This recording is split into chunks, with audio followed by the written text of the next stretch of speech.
হবিগঞ্জ সদর উপজেলার দুর্লভপুর গ্রামে মাত্র ৪ বছরের এক শিশুকে পাশবিক নির্যাতনের চেষ্টা করা হয়েছে।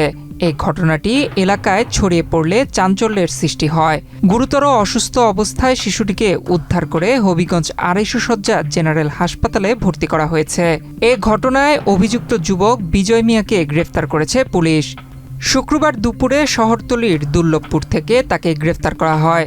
গ্রেফতারকৃত বিজয় ওই গ্রামের আব্দুস সালামের পুত্র। স্যান্ডেলিনা সো, রূপচর্চায় আভিজাত্য। স্থানীয় সূত্রে জানা যায়, নির্যাতনের শিকার শিশুটির পিতা একজন প্রবাসী। পরিবারের জীবিকার তাগিদে তিনি দীর্ঘদিন ধরে বিদেশে অবস্থান করছেন।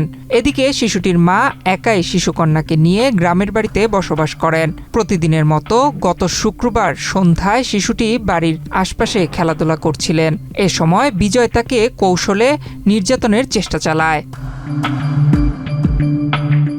পরবর্তীতে শিশুটির আচরণ ও শারীরিক অবস্থার পরিবর্তন দেখে পরিবারের সদস্যদের সন্দেহ হয়। পরে অসুস্থ অবস্থায় তাকে গত বৃহস্পতিবার শিশুটিকে হবিগঞ্জ ২৫০ শয্যা জেনারেল হাসপাতালে ভর্তি করা হয়। বর্তমানে হাসপাতালের চিকিৎসকরা শিশুটির চিকিৎসা দিচ্ছেন।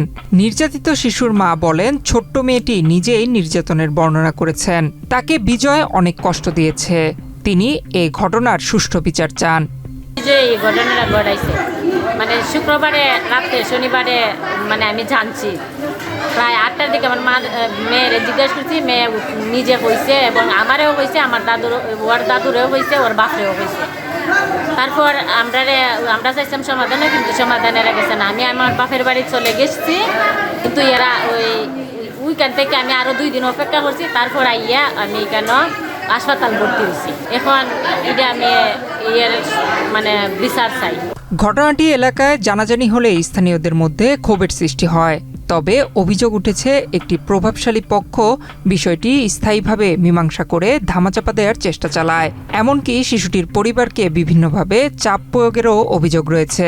যে ঘটনা ঘটেছে এই ঘটনা আমরা সুস্থ বিচার চাই। এ বিষয়ে হবিগঞ্জ সদর মডেল থানার ভারপ্রাপ্ত কর্মকর্তা জাহিদুল হক বলেন, খবর পাওয়ার সঙ্গে সঙ্গেই পুলিশ হাসপাতালে গিয়ে জবানবন্দি নেয়। শিশুটির মা বাদী হয়ে সদর থানায় মামলা করেছে। অভিযুক্ত বিজয়কে গ্রেফতার করার পর আদালতের মাধ্যমে কারাগারে প্রেরণ করা হয়েছে। নয়ন বিশ্বাস, বাংলাদেশ প্রতিদিন।